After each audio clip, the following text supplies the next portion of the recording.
She was an alcoholic. Jeez. And how does your child get abused 3-4 times a week by 7 different men and you're not complicit in that? Yeah.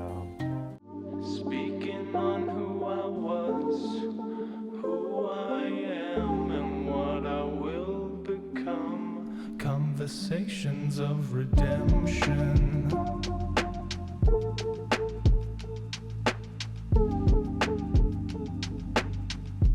Conversations of redemption.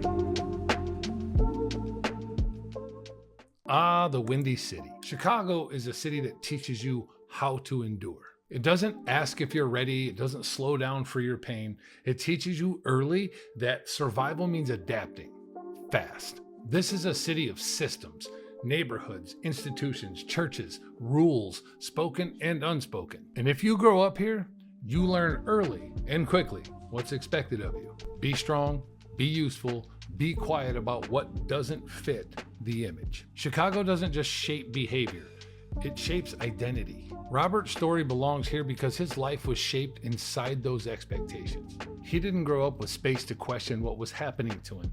He grew up learning how to function with it. When abuse is wrapped in authority, when harm comes from people that you're told to trust, confusion becomes normal. And when faith, power, and fear are all intertwined, a child doesn't learn how to speak. They learn how to perform. Chicago understands that kind of survival because this city knows what it means to harden early, to learn the rules before you know the cost. Robert didn't carry anger, he carried shame. Shame teaches you to blame yourself, to minimize what happened, to believe that silence is strength and obedience is safety. And when performance becomes protection, you get very good at becoming who people need you to be. But performance has a price. It asks you to abandon parts of yourself just to stay accepted, to trade truth for belonging, to carry responsibility that was never yours to carry. This conversation isn't about tearing down faith. It's about telling the truth about what happens when faith is used to control instead of protect. Chicago doesn't pretend that systems are harmless. It knows that they shape lives. And Robert's story is about what it takes to step out of a system that taught you to disappear and reclaim the power that was taken from you. This is Chicago, where survival is learned early and unlearning it takes a lot of courage. What's up, bro? What's up, man? How are you? I am so good. Thank you so much for having me out here, dude, in wonderful Chicago. First time. Man, I'm glad that you made it to the Windy City. Never thought that I would see traffic like LA. But we drive better than LA. You do drive better We than LA. drive a The lot better first than thing I LA. noticed is the respect on the highway. Yeah. Oh, so good, so beautiful. So we are here. Tell us where we're at in this wonderful building. So we are at Emmaus. Emmaus is an amazing organization that's been around for, I think, about 30 to 35 years. And I connected with their what's his name? His position. Director. I connected with their executive director, and to learn that they've been here working with men who've been trafficked, who are survivors, who are navigating various types of trauma, and they do all types of amazing things. And unfortunately, they have been the best kept secret here in Chicago. And so we've been partnering on a number of things, looking forward to continue to partner in the future to create spaces where men can continue the journey to wholeness. And so I'm so excited about what they do and having a safe space right here in the city for men who are navigating prostitution, domestic violence, all types of various types of traumas. It's very rampant here in Chicago. Yeah. Yeah. Yeah. And now you have been here. You're a Chicago native, correct? I'm actually not a Chicago native, but I've been here long enough to be a Chicagoan. Okay. I actually was born in Philadelphia, Pennsylvania, and I moved my family moved when I was about 4 or 5 to a small town called Brunswick, Georgia. And so, you're from Georgia. Unfortunately, but Brunswick, Georgia. And when I turned 17, I moved to Chicago. And I've been in Chicago pretty much ever since. I've, lived, worked in other places, studied in other places, but Chicago is definitely home. So Tell me a little bit Chi-town. about your background. I know that Man, where do we you start, and I man? connected because you posted a video of mine from my Jubilee appearance, which we're almost at 3 million views. Right. Shout out to you for that. Oh no! Shout out to And Jubilee then and you. I posted this part 2 of it, and you were the first person that has posted my story on social media that tagged me. And I reached out, dude, thank you so much. You immediately hit back, and I was mind blown by what I saw after that. We connected. There's been chemistry from Of that moment. course, fam, man. And I'm fascinated by what you're doing out here.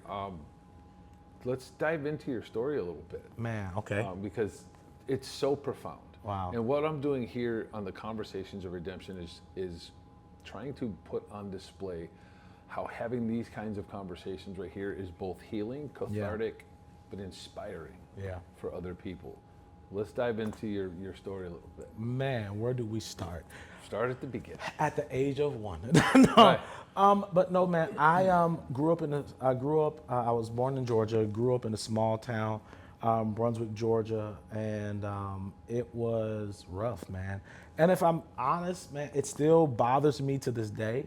I know it still bothers me to this day. I went there a few months ago, and I actually got to the city and just started crying because it was unreal. The older I get, the more aware I become of the situation. And so for me, abuse started at the age of 4. And it started with a cousin.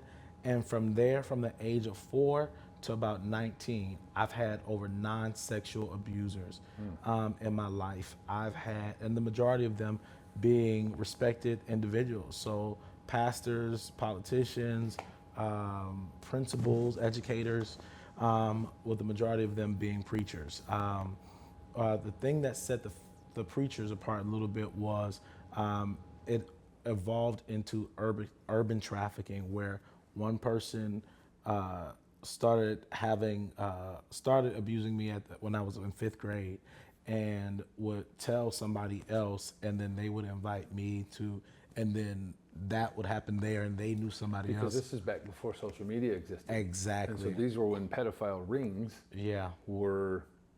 Well, MySpace was, it just kind of came out then.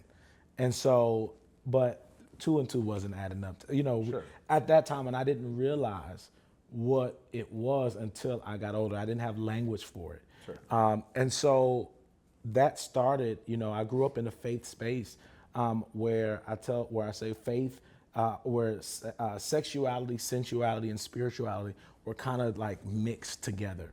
And so I grew up in this space where deeply religious, deeply spiritual, but also very deeply broken. And so the same people who were preaching to me, and not just Christian, but like Pentecostal Christian, like these are the, same that would preach, very hard about holiness and Jesus and on that whole shebang, but oftentimes were the very people who were abusing me as well. And I thought it was normal. Sure, and I can imagine because during the week this is happening to you on Sunday, you're watching your abuser lead a congregation that is talking about spirituality and forgiveness and holiness and all that. That has to be so traumatic for your mindset. It was definitely confusing, man. Yeah. It was definitely confusing, and navigating that journey was crazy, and it can still be a little crazy at times. It can still be crazy. So I wound up, so I started out like, the preacher when I was, young, 5th grade. And then I have a story in my book, Echoes. I talk about the barber, where when we first moved there, one of my friend's brothers he had just gotten out of jail, and he became my barber. And he cut my hair, he cut my brother's hair, his brother's hair. And we were younger at the time. And so one day he was cutting my brother's hair, then he cut his brother's hair, and it was my turn, and my brother and his brother went outside to play. And when we got to me, he turned on what we called a flick back then. We didn't know what it was. I didn't know what it was. Probably like in 2nd grade, and it was porn. And I remember sitting there, his parents double wide trailer in their bedroom, and I'm sitting in a chair, he's cutting my hair, and I'm watching porn for the first time. Wow. And I was in second grade, and I'm like, why is he peeing on her? And he's like, that's not pee. Right. And then that opened Pandora's box. And so, Did the barber abuse you, or oh that yeah, was no, the just- barber. Yeah, this is the barber. And so he lays me down on the bed and starts performing oral sex right there on me as a second grader. Wow. And I, nothing much is happening. And then, Yeah. so then he looks at me and he says, well, yours must not have come in yet. And so he said, the same thing I just did to you, I want you to do to me. Right. And then it starts from there. And I wish I could say that was, the first time that I had a sexual encounter, but it at that point, it wasn't. And so, but that was the first time it evolved into something more where it literally lasted for years. Wow. And it moved from just oral sex to actual full-on penetration and whatnot. And so, man, I say that when I tell my story, it's when I go back and listen to myself talking, I'm realizing all of this was happening simultaneously. At the same time. All at And the that's same what a time. lot of people don't understand is that there's so many victims of sexual abuse that it happens in a multitude of scenarios. Yeah. Simultaneously. Yeah. Like for me, 7 men, Yeah. it's 3-4 times a week. Yeah. Right? Like Mondays we're at Grandma's house and Yeah. Uncle Mike, and then Yeah. Tuesdays, we're gonna go over to Tim's house, and Tim's Yeah. having me in the back and abusing me, and it's so much that it becomes normal. Like as a child, as a defense mechanism, you go into another space. At least for me, that I go into this mental space where it's almost like protection, where I'm trying not to be afraid because you're so used to it. Right? Yeah. Like when this happens, you gotta imagine, do anything 3-4 times a week. It becomes years. Yeah. It becomes norm. Becomes commonplace. One thing that I remember every time, I remember the shakiness, like the internal shakiness of, okay, this is about to happen. But I also remember, because I did not grow up with a father, I did not grow up with those presents, this was the only type of attention and affection that I was getting from a man. Sure. And so for me, what it did internally, it made me believe that the only way that I could be accepted by a man or men in general was through sexual intercourse and learning how to please them. And so internally, as I grew up, it became something that I expected, and that I thought that if I was going to have any healthy relationships with a man, that it had to be sexual. Right. And to be crazy, like to be in a space now where I'm actually working with men is crazy to me, because I would have never expected that. Well, let me ask you this though. As a young man that's going through these encounters, did you find a way to express that emotion? Because there's anger, right? There's hurt and there's anger. But for me, I didn't even realize I was angry, if that makes sense, right? Like I didn't realize I was an abused, angry victim at the time. Yeah. And so I had behaviors that would constantly getting me into trouble. And I didn't realize subconsciously this was my protection mechanism. Did you have any kind of similar experiences? Not maybe necessarily getting into trouble, but was there did you have a violent response to anybody? Or how did you cope subconsciously? If you think about it, how were you coping subconsciously? I wasn't. It became normal. And this is what I mean. At 4, Yeah. when your cousin lays on the floor and opens himself up and says, Robert, put your mouth on this. Yeah. From the age of 4, Right. it was normal. Yeah. And so for me, it was the only way that I felt seen. Sure. It was the only way I felt heard. So I didn't carry anger. I carried shame and guilt. Sure. And I remember one the preacher, when it started, I remember the first time we left this concert. I was walking home. He says, "Hey, let me take you home." He takes me to this place where he's about to open, a church. So, and I remember walking in this warehouse space that he was going to turn into a church. And it was true, he had keys. And we go in, all I remember is being put on I don't know how it started. I just remember being put on the table and him physically penetrating me on a table in that space. And afterwards, him looking at me and asking me the question, "Did you like that? Did you like that?" Right.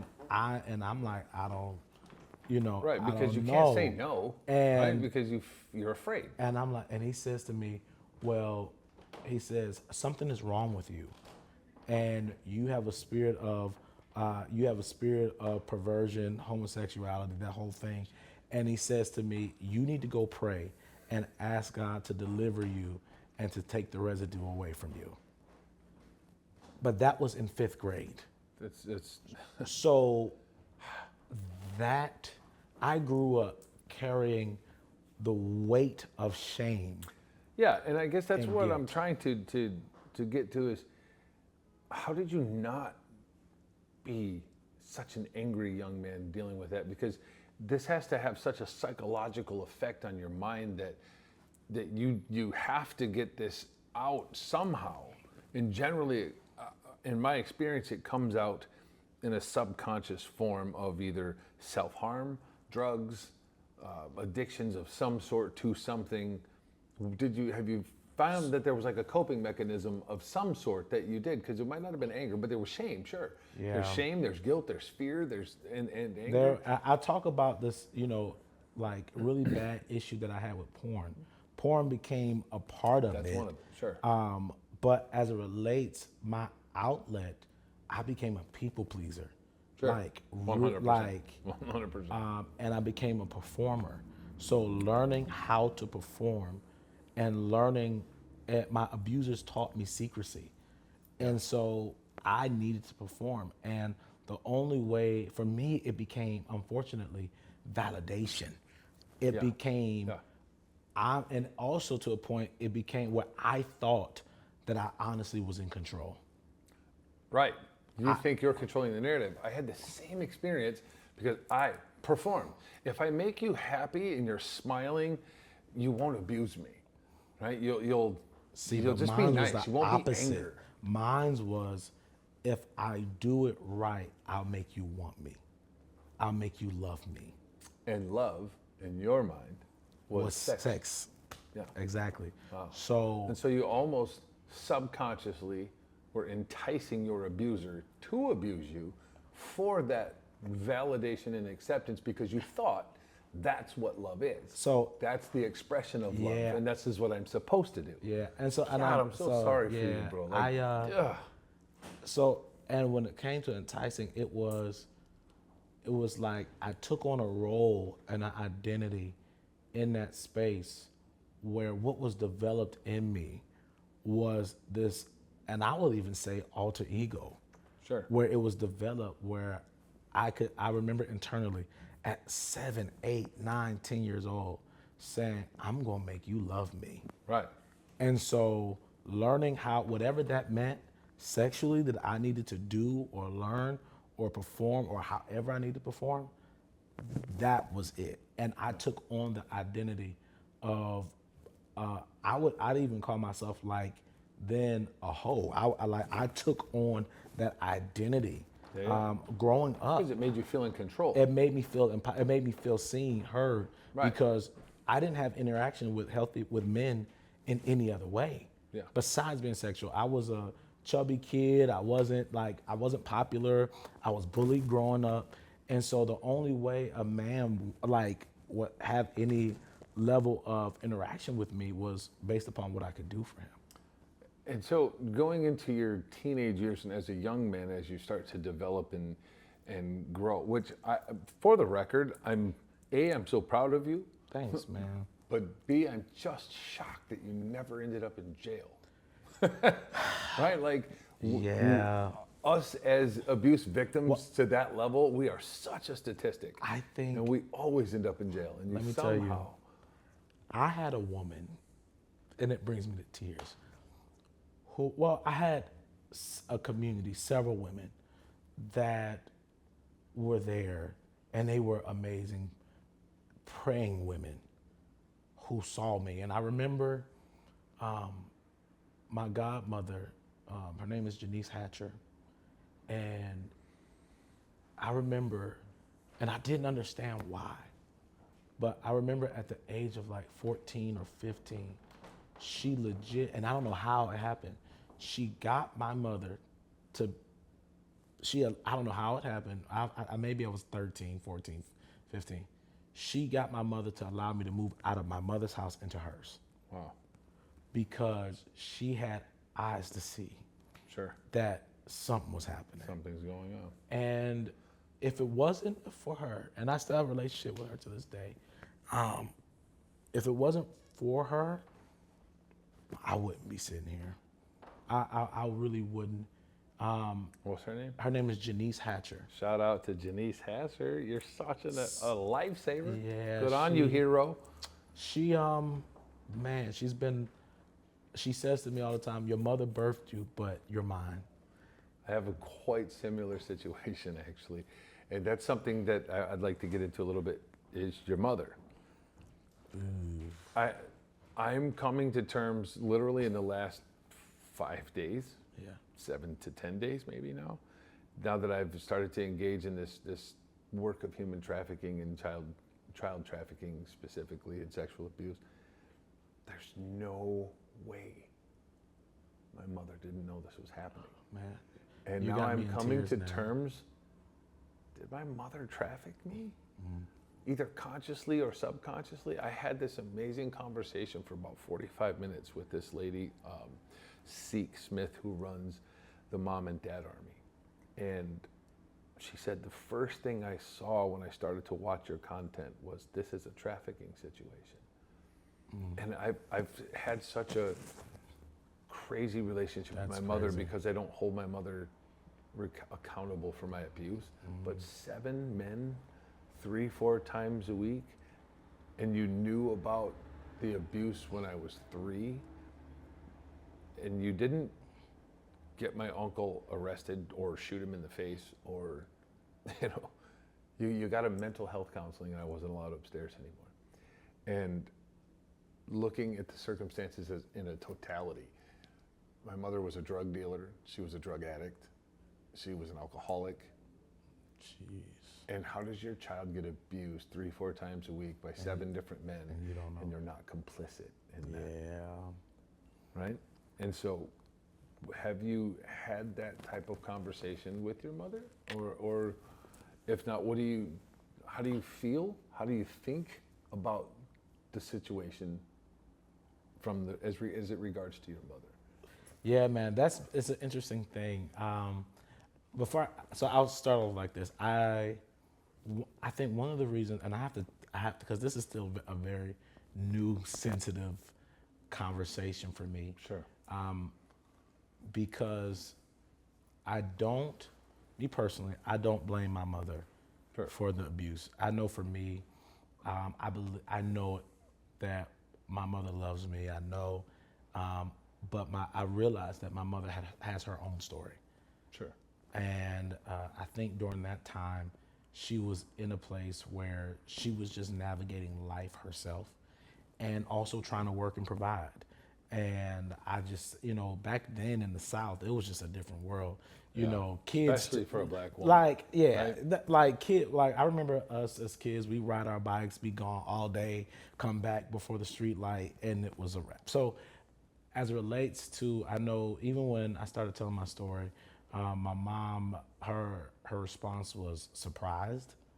Sure. And I suppose, and I don't mean to interrupt, but I suppose in that environment, you weren't a bad kid. No, not at so all. there's really not red flags for your mother. Because my abusers taught me secrecy. Sure. They taught me how to. Well, as most abusers do, but Like Yeah. in my situation, I am subconsciously getting into trouble all the time Yeah. as a red flag to the world. Yeah. You didn't. But see, here's the thing, mine, and this is why my audience is the way it is. And when you grow up in a religious environment like this, you learn kuf, you learn secrecy, you learn how to play the game. Yeah. And for me, growing up in church, my outlet became sex and secrecy. Sure. And I was a good kid, made decent grades. I worked a lot. We didn't have a lot of money, so I worked 3 jobs. So a lot of the times, I'm working and trying to figure out school and life and whatnot. And man, I would say the women that really held me down, and I didn't realize, my mom was even in the equation, to be honest. I had 2 women, like I said, Janice Hatcher, Mama Hatcher, and also Mama Ella Brown. Ella Brown was a prayer warrior, crazy. She also had 3 other kids, and I looked like them, and she adopted me, and I was one of her kids. Like the city, like where we were, and like when you saw them, you saw me. Like that's just what it was. I had another friend who lived farther out in the country, the Brooks family, and they had, I think, 5, 6 kids. And so if I wasn't with Ella, if I wasn't with Janice, I was with the Brooks. And so those became my community and the moms that checked up on me, that made sure I was cool, made sure I was good, made sure I wasn't getting into too much trouble. They were the ones checking up.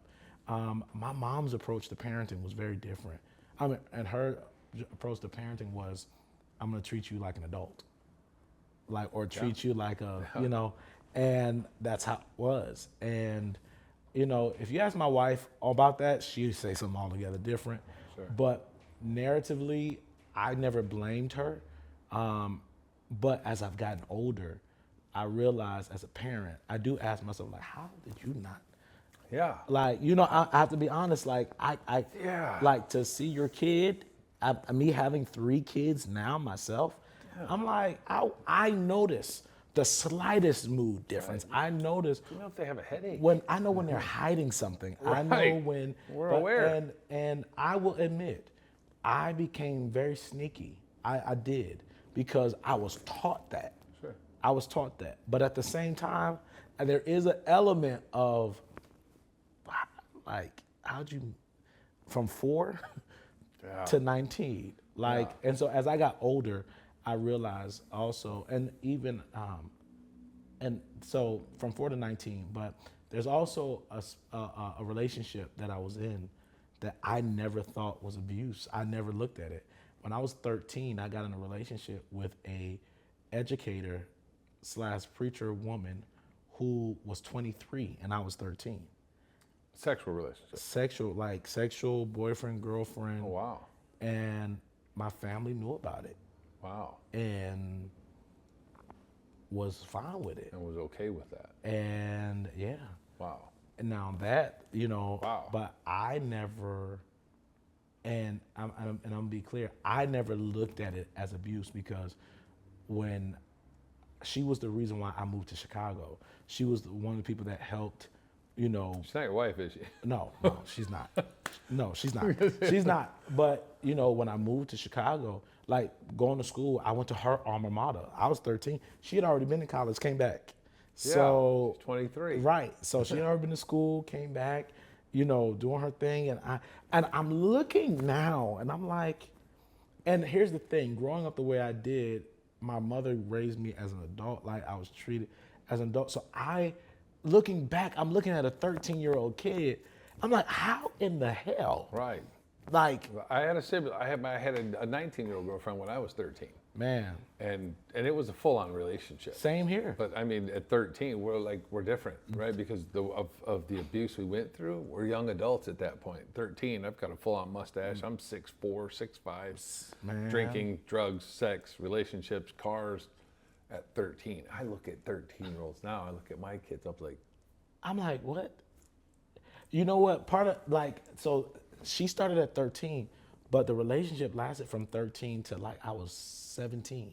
wow, a 4-year relationship before you're 17. even 18 years old 17, 18, with an adult. with a full-on adult. Oof. And I know fully some s- people are going to drop the comments. Oh, you lucky. That is abuse. It's abuse. And It's abuse. It's not lucky. It's abuse. my wife, like until recently, was like, Robert, why don't you talk about this story too? And I'm like, Yeah. because, and Well, she's like, because most no. men are going to come out and be like, oh, I don't know what you're complaining about, man. You were lucky. You were lucky. But it was the only source of validation that I had too at that time that, hey, I might not totally be gay. Right. Like, so I'm like, Right. it was that one I would imagine relationship. you clung to that hard I because did. intrinsically you're not a gay man, Yeah. even though you're having homosexual interactivities against your Yeah. will. That's just got to It was be the just, first, ooh. I felt like it was the first time I got a chance to choose. Yeah, yeah. And I'll say this too, the other part of my forming was porn.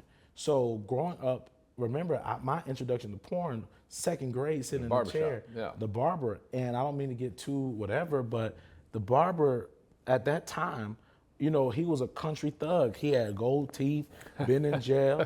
He pulls out his penis and it's like 9 inches. And so I'm used to this world of men with large penises. And so I'm looking at me like, yo, I ain't working like that. So Yeah. there's this inner dialogue, would a woman ever want me? Would I ever be, Right.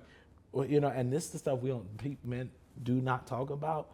But it was like, how can I please a woman when I don't look like that? Right. So, and I didn't have a father to say, Right. hey, this is what this is what it's not. Right. There's no guidance. And so, but also at the age, when it starts at 4, any adult male with a penis looks a lot Sure. bigger than yours. Sure, So you're 100%. like, okay, so I'm not there, so I must not be able, and what woman would ever want me? Sure. And so And so that lack of self-confidence. and that all was of the that- first affirmation of, well, I remember sex the first time. I'm like, Sure. and you wanted to do it again? And I'm thinking like, okay, well, hell, Right. okay, cool, let's go. Yeah. And so, Because then you're feeling validated. You- You're feeling like, wow. And wow, yeah, dude. man. And I want to just quickly touch on the fact that I think, in my mind, it's an excuse, and I don't think that there's any validation to it, but victims become victimizers. Yeah. You've never abused a kid. No. You've never had an inclination for that. No. Me neither. Yeah. And we were both severely abused. Yeah. What do you think that came from? Where do you think that mindset, is that an excuse? Is that a way to give an excuse to a pedophile to say, to maybe humanize them or excuse the behavior on some level because we don't want to maybe believe that evil exists, or we don't want to believe that? So in my opinion, and it's my opinion only, some men are attracted to women, some men are attracted to men, some women are attracted to women, and some human beings are attracted to children. Yeah. If you come to me and you say, Sonny, being attracted to women is illegal, I'm probably going to jail, Yeah. right? How do I don't know, how do I turn that switch off? And so for someone to say being attracted to children is unacceptable, how does that person turn that off? I don't think that they can. So do you think that that is it's like a pass as a why they did what they did? I don't think it's a pass, to be honest. I feel, and this is where I stand with this, on this issue, is that I will say this: you may not be able to help what you're naturally attracted to, but you do have the responsibility and you do have the space to manage that. 100%. And so what the source of that is, some people believe the source comes from different places. I'm not here to argue the source, but I do believe that it's inappropriate, and I do believe, number one, I do personally believe it's inappropriate, but I also will say that you may not be able to help what you're attracted to, but what you do with that attraction You can damn sure control it. is you control it, I'm and it's your attracted to responsibility. women. I don't just go over there to that lady and say, you know what, come here, and just Yeah, no. and you know, and Yeah. accost her. You don't do it. No. There's a thing called control, Yeah, right? yeah. And respect and kindness and love, and it's just, it baffles me. I'm so proud of you as a human being Yeah. for enduring that. And then tell us about what you're doing in this space now, because it's inspiring, Man, right? To thank take you. someone who's been abused, to turn that pain into purpose and help. Tell us about what you're doing, because it's amazing. So, man, what I do is I help boys and men journey from wholeness from adverse childhood and traumatic life experiences. I do that by, one, humanizing the lived experiences of male survivors, creating safe spaces for them to journey to wholeness, and empowering those who walk alongside them to do it well. My heart is for people to be reconciled to themselves, reconciled to the divine, and reconciled to their communities. And so I have, and our organization has done an amazing job since 2018, 19, of creating spaces that humanize the lived experiences of men and male survivors. And so we've done it through, we published multiple books now. I've connected and I've built a network of male survivors around the globe. We've done research in countries like different African countries, different South American countries, in the UK, all throughout the US. And I've become one of the leading researchers in this area for boys and men in urban communities. And when I say urban communities, I'm not talking about race, I'm talking about socioeconomics. And so, man, my work and my life's work is helping people heal. That's it. As I grow and develop, right, I'm 35. I'm still coming into my to purpose. I'm still coming in and reframing and organizing as I'm growing and maturing and still healing in Because places. we grow and learn every day. Man, I'm realizing I'm committed to being a healer Facts. and healing. but also I'm committed to loving the world Sure. and loving the hell out of the world. Sure. And that's what I do. I'm always working on books. I'm working on a documentary right now. I love it. For male survivors. I'm like anything that has to do with men and overcoming abuse, fatherlessness, incarceration, whatever it is. I am there. I recently started working for an organization called Live Free, and I'm really excited about it. And Live Free, they are committed. They started these organizations or these community centers called the Community Healing Resource Center Network. And what they have throughout the state of Illinois, and it's a pilot initiative right now, but throughout the state of Illinois, they've launched almost like 12 to 13 community healing resource centers. Wow. And they've partnered with religious organizations, but they've provided training support, not to let alone preachers, but to people in the community who are committed to healing and creating safe spaces for people to heal. And for me, it's restorative because a lot of my abuse happened in religious spaces. And I never blame, the question that I get all the time is, how are you not upset with God? How can you still even entertain the idea of religion, of church and spirituality? And I always say this, number one, it was not God's fault that this happened. this was the result of selfishness of human beings who never dealt with their stuff. Then the next question is always, well, couldn't God stop it? Couldn't God have canceled it out? And I say this all the time. Number one, number two, understanding that when it comes to God and it comes and understanding the Bible in context, when he created humanity, he gave us free will. And actually he gave us, the word that's used is, I've given you dominion over the earth. And so that word dominion means control. It means empower. And so, and long story short, to say that that man has free will, and and God does not intervene in the free will of man on every occasion, because if he did, we wouldn't have free will. It wouldn't be free will. It wouldn't be free will. And I say, now that's not to say that I'm not upset, that I don't question, but I understand what happened to me was not his fault.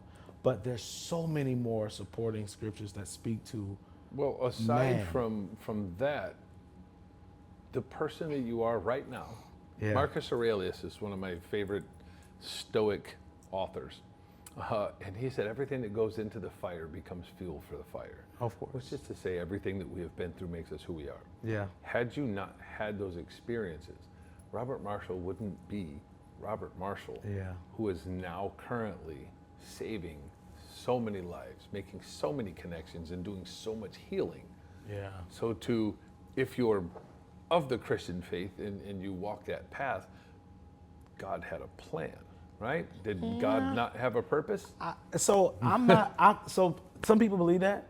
I don't believe this was in God's plan. I don't. I think, and But I isn't everything in God's plan? I think God is sovereign, but I think we have free will. Sure. Some people will say, and I think it's irresponsible sometimes to say that, for Christians who will say, okay, God had a plan for you, and da da da da da. Yeah, no, this was not in his plan.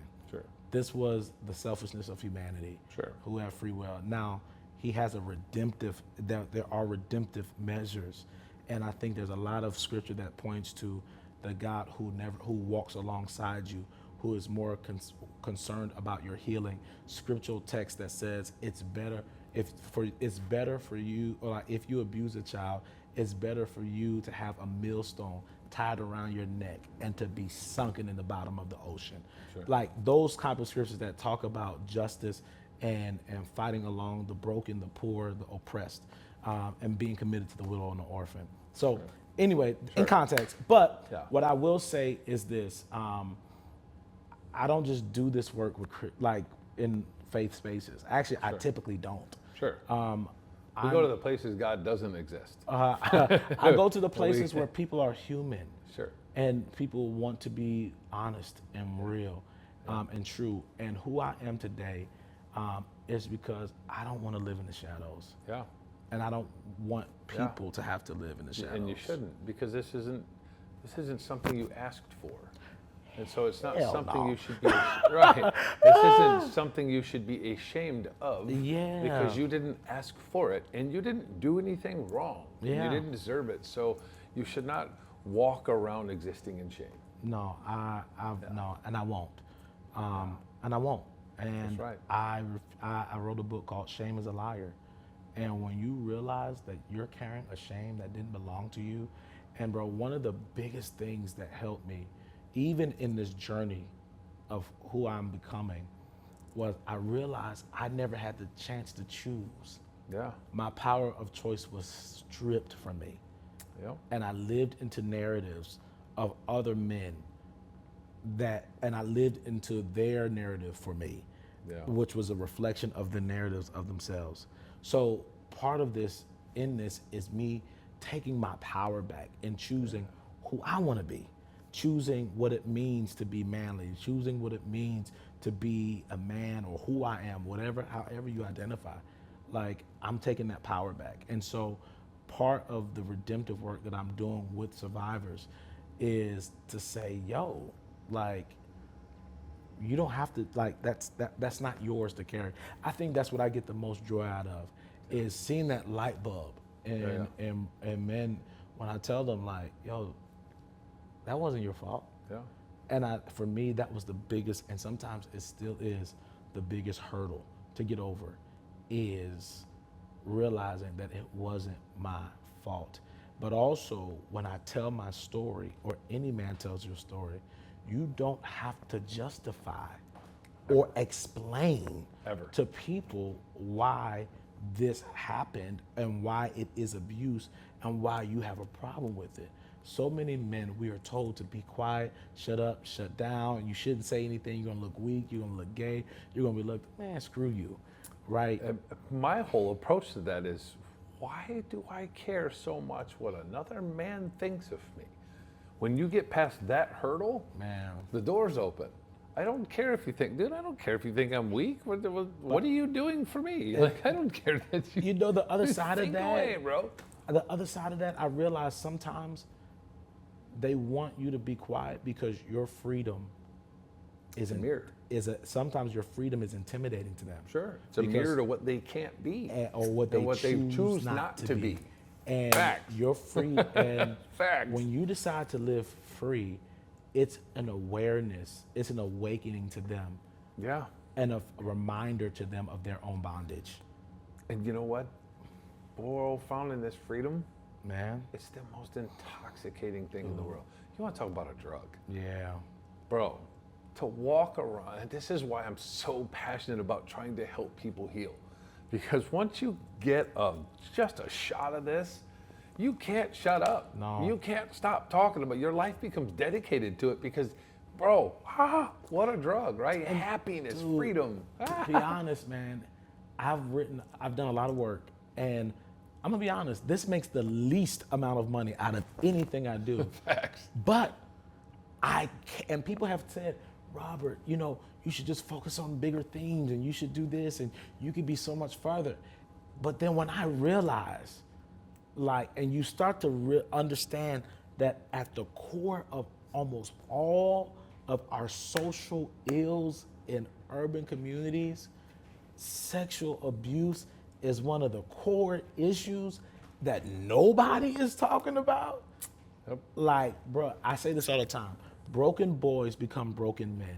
Right. And those broken men become our broken politicians, our broken educators, our broken preachers, our broken government officials, and those people who are in control of systems break systems. Facts. And break people. Facts. But and it's this vicious it's this circle. vicious cycle. But if we are being committed to healing one man, that one man, you heal a man, you can heal a family. Facts. If you can heal a family, you can heal a community. If Facts. you can heal the community, you can heal the world. Facts. And bro, I breathe it. I can't help it. It's like crack. It's like I go to bed. You see I why wake crack up. addicts are addicted to crack? Imagine Dude. if that crack was freedom and Dude. internal, and that's it. It's Like I'm healing. stuck. I think when I can't you not do it. when you're used to being bound, you realize how much of a lie.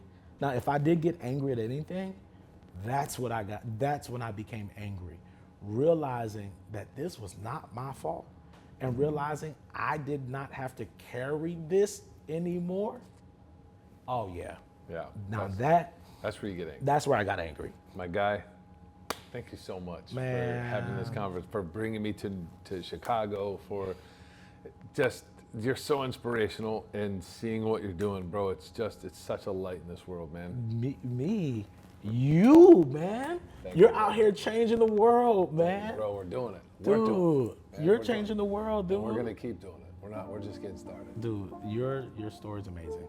Thank you. So we I need it. appreciate you, bro. Thank you, man. What Robert just shared isn't a story just about abuse. It's about what happens when harm becomes normalized. When the people who are supposed to guide you become the ones that you fear. When spirituality is weaponized. When shame replaces safety. Robert reminds us that not all trauma produces anger. Sometimes it produces compliance, people-pleasing, perfectionism, performance. Those aren't personality traits.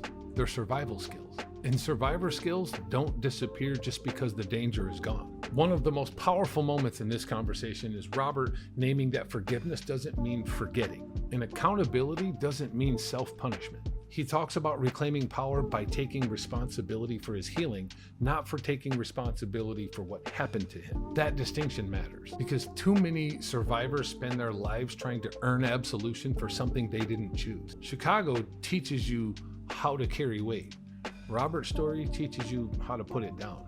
Not all at once, not perfectly, but deliberately. If this conversation challenged your beliefs about faith, about authority, about masculinity or strength, that's not discomfort for nothing. It's an invitation to ask who taught you what was normal and whether that invitation still deserves authority in your life. The series isn't about dismantling institutions. It's about restoring agency. This is Chicago, where systems shape lives, but they don't get to decide who you become. And sometimes the bravest thing you can do is stop performing and tell the truth.